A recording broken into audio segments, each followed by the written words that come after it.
This is Matt Finch, and in this episode, you're going to learn about a concept I like to call find and grab the low-hanging recovery fruit. That is, pieces of fruit that are hanging really, really low and thus easy to grab that can help anybody in any situation to optimize their drug or alcohol detox plans, recovery plans, and really these pieces of low-hanging fruit, once you find them, grab them, and optimize them for your situation, can help any individual to become more able-bodied to recover from any health disorder, whether it's a physical and or mental health disorder. For example, low-hanging recovery fruit number one is water, the area of water. That means a few things. Number one, the quantity of H2O. So that is how much water is a person drinking on a regular daily basis. For example, a lot of experts in this area believe that a good starting point for somebody is to start consuming around half their body weight in ounces of water per day. That means if somebody's around 200 pounds, well, you divide that number by 2, that's 100, and that's the amount of ounces of water per day that a person would be optimized drinking. Now, of course, it's further customized after this, such as if a person is taking a bunch of supplements or medications, things like if they're exercising a bunch, whether they live in a really hot climate and it's summertime. But it's a good starting point for that. Then, in addition to the quantity of water, we can also optimize it further by the type of H2O a person is consuming. That is, somebody drinking really disgusting, like the tap water here, where I live in San Diego, California, the tap water is nasty. It tastes nasty. It's got a bunch of gross stuff in it. I do not feel like it's healthy at all. I know that some places, their tap water is really delicious. When I went to Lake Tahoe before and stayed there, the water came out of the tap cool and pure and delicious. And so in addition to a lot of people drink tap water, there's also different types of water that someone can purchase. For example, I really like, my dad has this, I think like $1,000 water machine called a Revolution. And in this machine, which he set up in his kitchen in the sink, he hooked it up underneath, that creates alkaline, ionized, reverse osmosis water. I feel like that stuff hydrates me so much without making me bloated. It's really high in antioxidants, really good water. Then there's also types of spring water. And of course, purified water and purifying systems that you can purchase that are inexpensive, and then they range all the way to highly expensive as well. Then we have things like distilled water as well, and even more. So it really comes down to your individual biochemistry, your individual taste preferences, and your individual needs. One of the things I like to teach people is to consume a type of water that you really enjoy. And that can take some testing, some trial and error. I find that when I'm drinking water or types of water that both feel like they really hydrate me, that go down real easy and taste good or at least okay, then I'm able to drink a lot more water than if I don't have any bottled water here at all or any purified water and all I have is tap water. That makes me really reluctant to get the amount of water necessary per day to stay mentally and physically healthy. When I was right in the thick of things, in both my alcohol addiction and then my phases of drug addiction, I was not consuming enough water on a daily basis, not even close to it, especially when I was addicted to alcohol. And I wasn't even concerned whatsoever with the type of water I was drinking. I would often drink either lots of alcohol or then when I was addicted to drugs, but I wasn't drinking much during those phases, I'd drink lots of soda, tons of different coffee, Red Bull, other energy drinks. So I realized that when somebody is addicted to a substance, whether it's alcohol or drugs or even both, that can fall down to the bottom of the list and it can be seemingly not as important, or maybe it does seem important, but it's just not a habit that the person is currently doing. So this is a really cool way to kind of quick start yourself if you're not already doing this habit and some of the other ones we're about to talk about. Again, one of the optimal ways to measure your specific consumption needs is to take your body weight, divide that body weight in half, and then that's the amount of ounces of water to experiment with. We already talked about the different types of water, and there's even other types of water that we didn't discuss. And symptoms of dehydration, of water deficits in your diet, that can lead to all sorts of things like anxiety, depression, fatigue, muscle cramping, medications not working as well, supplements not working as well, craving all sorts of high sugar, high fat, processed foods, and much more. And low-hanging fruit for addiction recovery number 2 is sleep. And there's several different things with sleep. You've probably felt yourself that after you've either one night not got good sleep, or even a few days or a few weeks in a row, God forbid, of bad sleep, then after even just one day it can suck, but after several days or a week or longer, what it does is it starts to compound. That means the less sleep you get on a regular basis, it actually compounds, and so your physical health goes down, your mental health goes down, your emotional health goes down, and your spiritual health goes down. Sleep is really, really, really important. And a lot of times when people are consuming alcohol, a lot of times it can be before bed, and that destroys healthy sleep.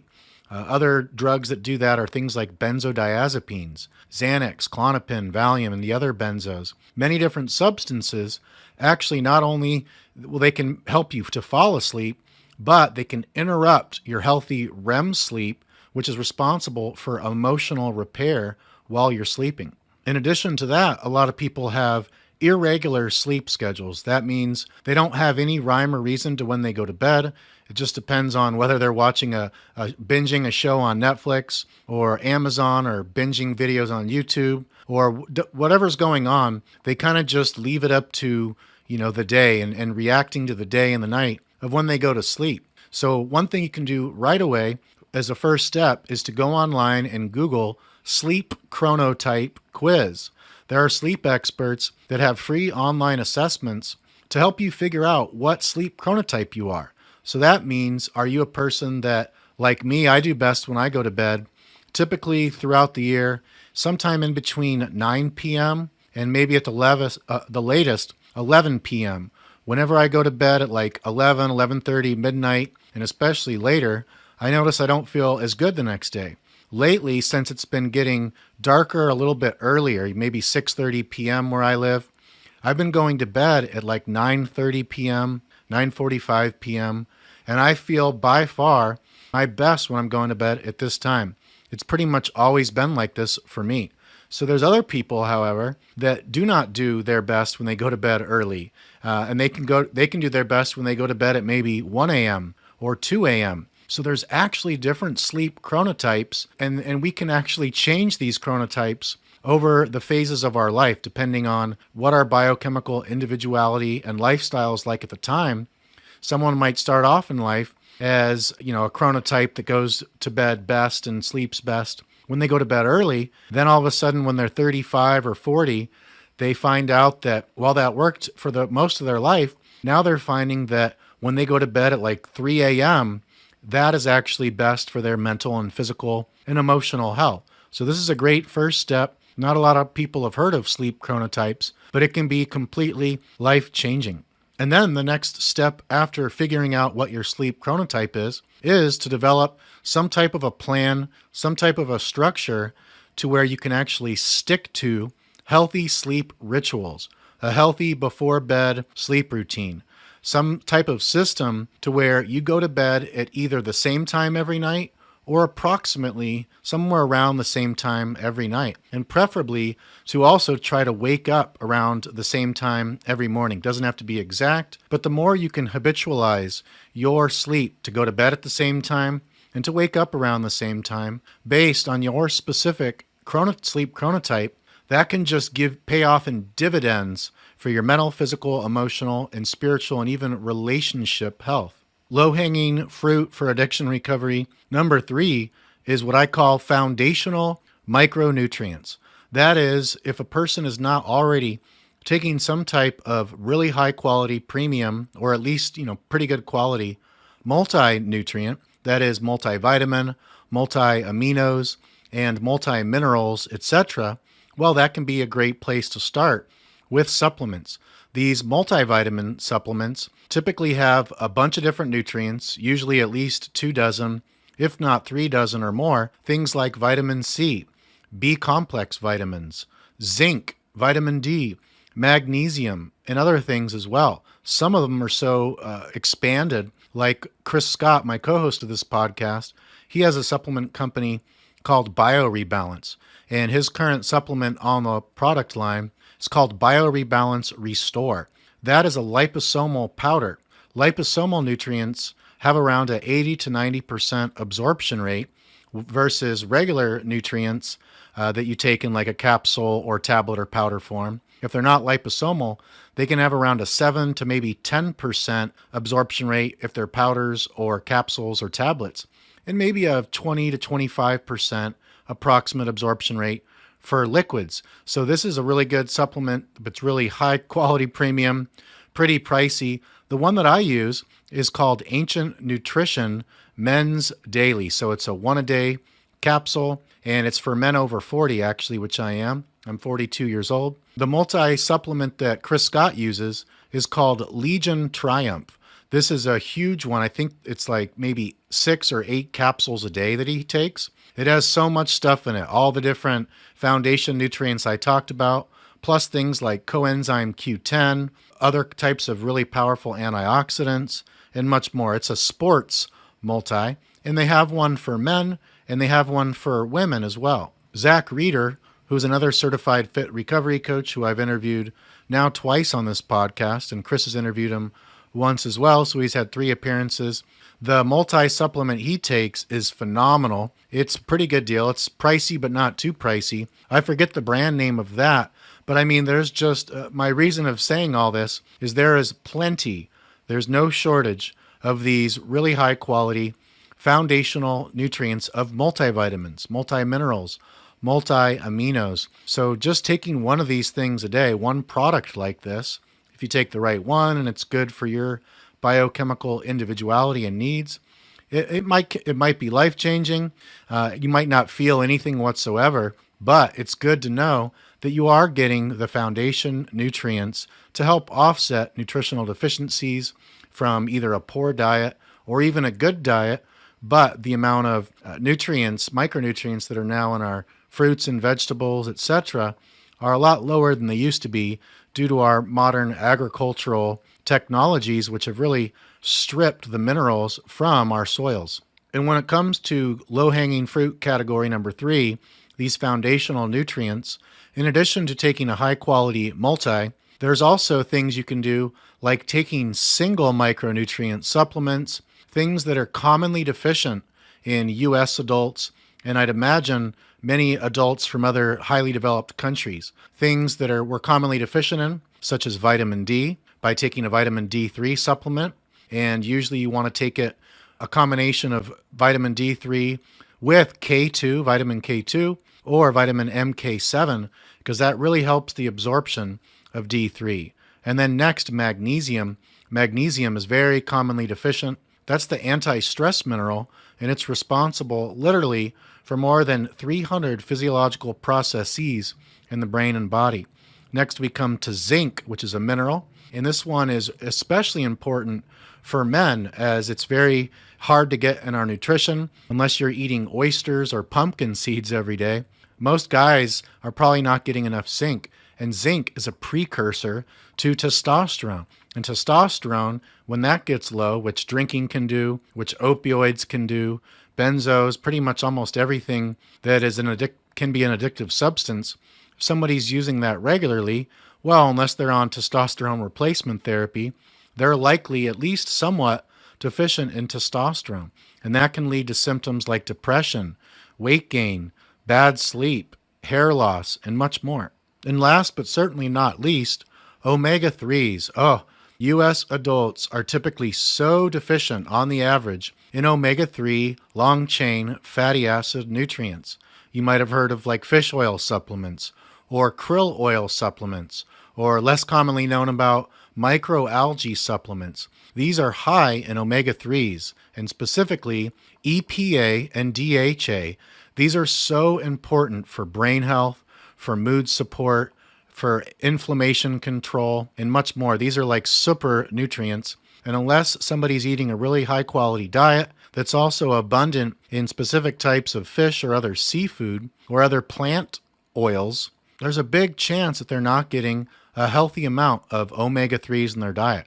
So again, just to kind of review, we've got the foundational multi-supplement, And then, if that multi-supplement doesn't already contain optimal quantities, to also add in some of these essential foundational nutrients that are both kind of cofactors for creating healthy neurotransmitters like dopamine, serotonin, GABA, endorphin, enkephalin, and even more, and also that can help offset nutrient deficiencies. I have firsthand experienced vitamin D deficiency, magnesium deficiency, omega 3 deficiency, zinc deficiency, even all at the same time, most likely.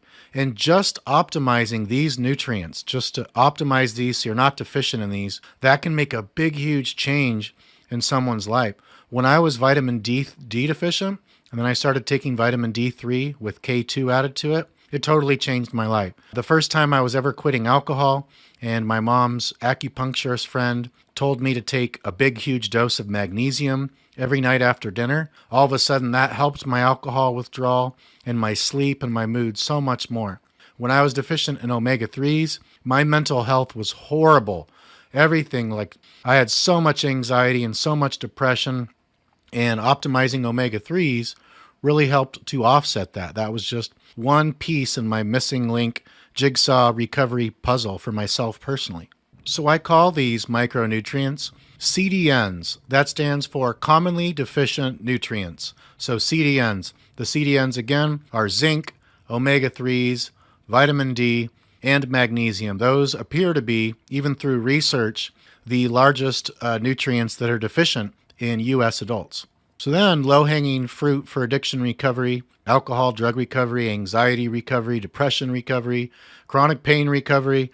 Like I said, these low-hanging fruits can be used, and all of these, if you're noticing, are biochemical that also have psychological benefits, physical benefits, emotional benefits. They're very versatile, very powerful.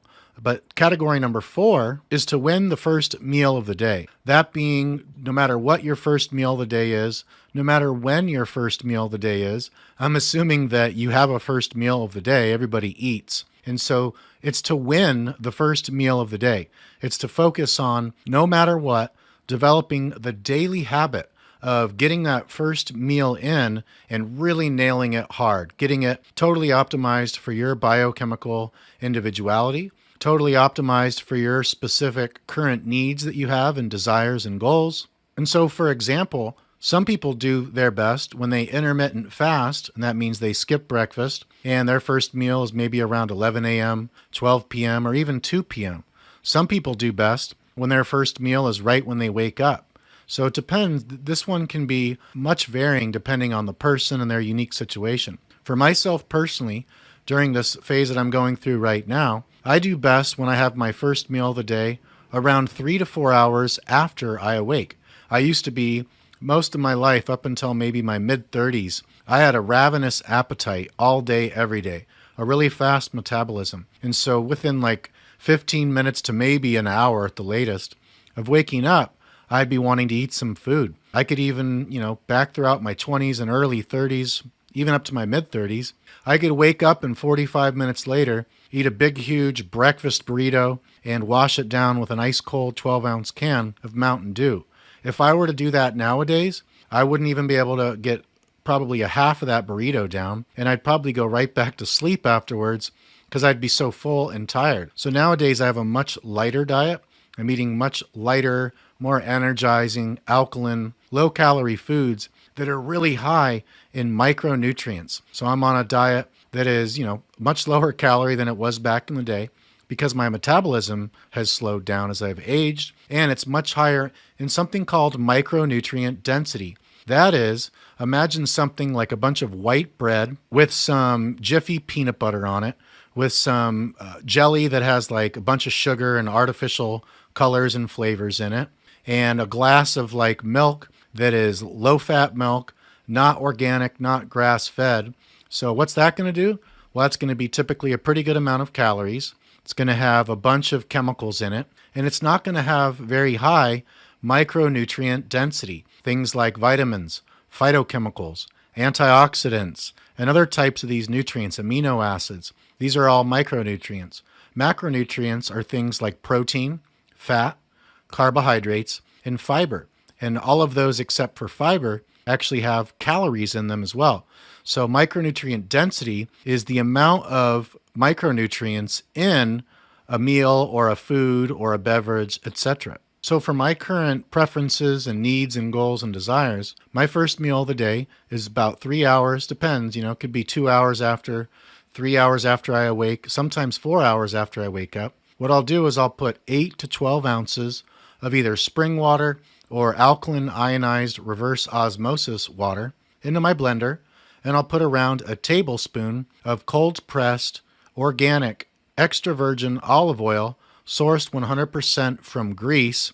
That's one of my superfoods right there. It's so great for inflammation, antioxidants, brain health. And then I'll put a combination of protein powders. I have a bunch of different ones. So depending on the morning and what I have or don't have, I'll put things like grass-fed collagen protein in there. I'll put Ancient Nutrition brand vegan protein, which is like pumpkin seeds, and it's all plant proteins with Chinese adaptogen tonic herbs and other micronutrients as well, and macronutrients. Or sometimes instead of the vegan protein, a lot of times what I'll do is I'll use an organic grass-fed raw whey protein powder. That one helps me so much, or a goat whey protein powder. So these are ones that through experimentation and research, trial and error, I've figured out work very well for me personally. And then after I've got the water in there and the really healthy fat from the olive oil, and also around 30 to 40 grams of protein, then I'll put in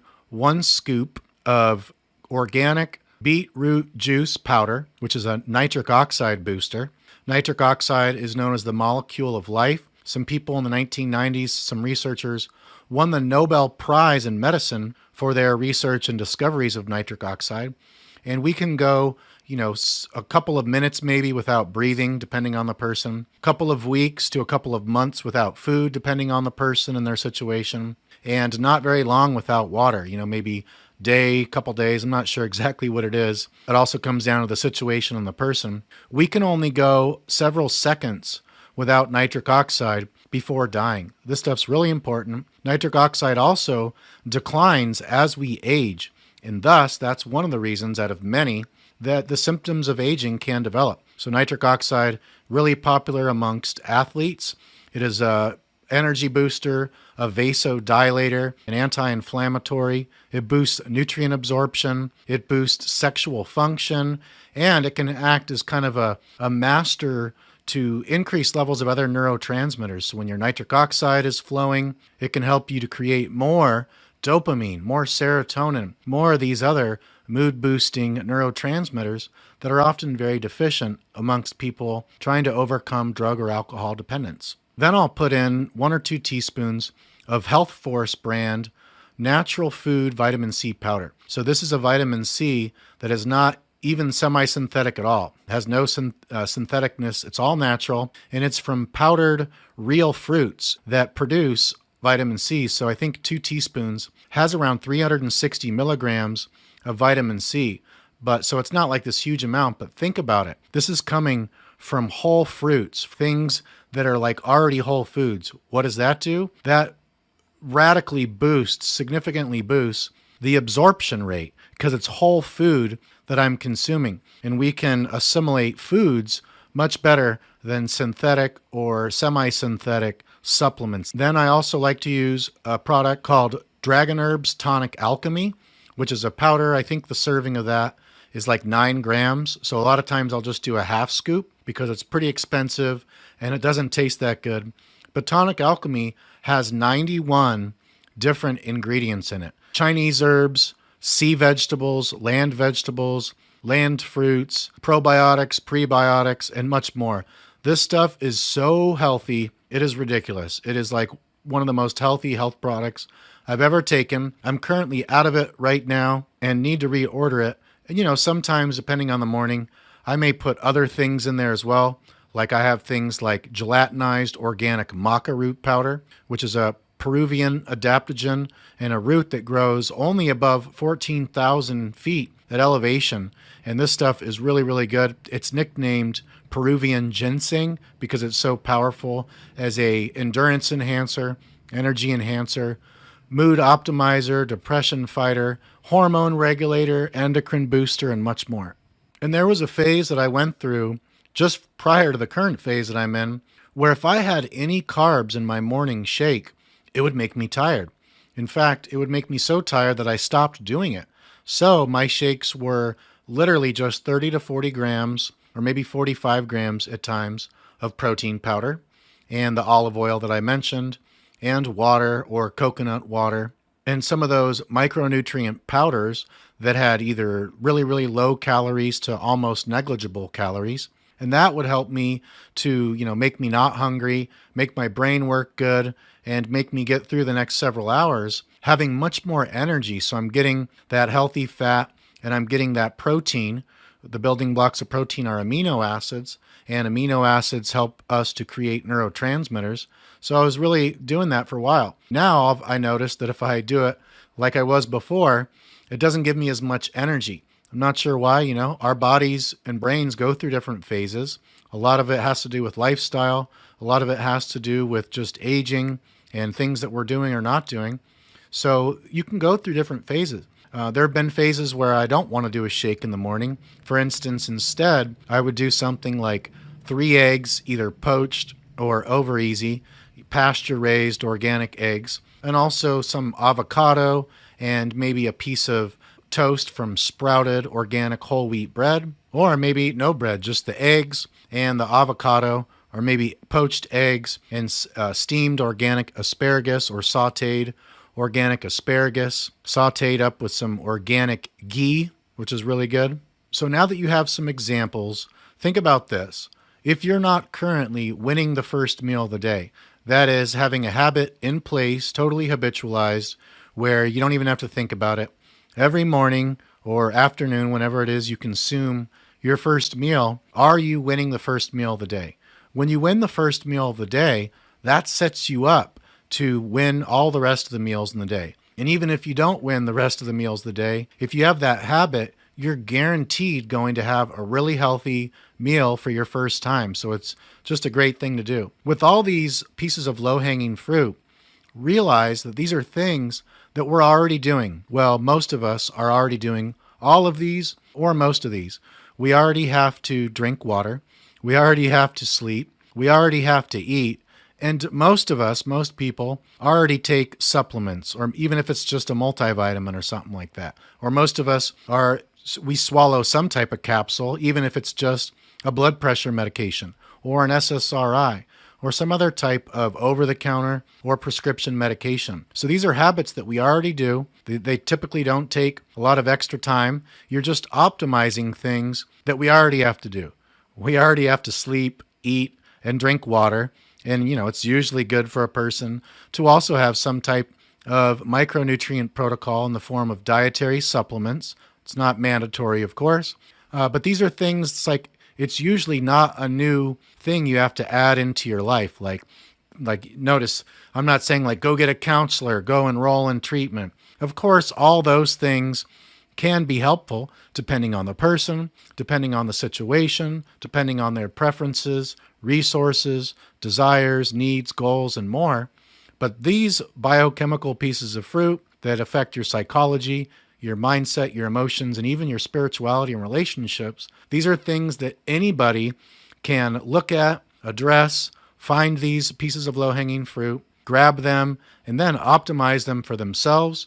Then after that, make it a habit to where it's so easy that you can just do it unconsciously and without even thinking about it, or without much conscious thought. And then the trick is to start to build and build more and more of these habits. First, you foster them, then you nurture them.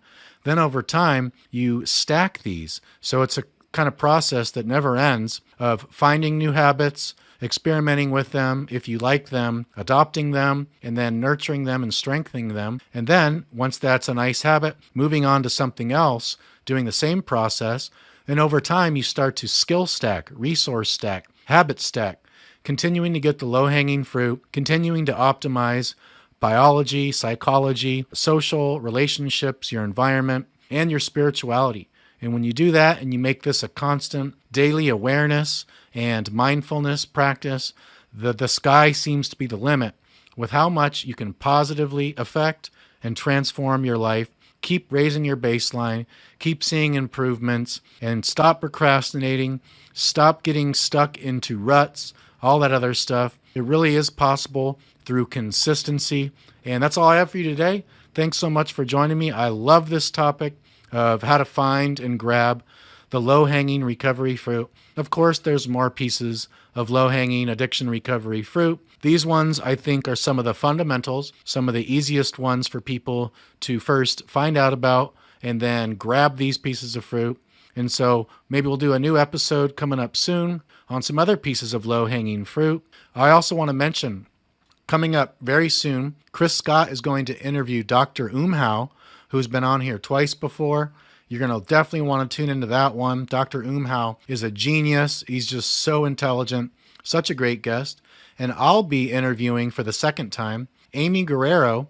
Thrive in Recovery is her business name. She is a recovery life coach, an expert in trauma-informed care and recovery. She was a really popular guest. I've heard a lot of great feedback about her on the last episode. So this next one's coming up real soon. Thanks so much for joining us, and we'll see you next time.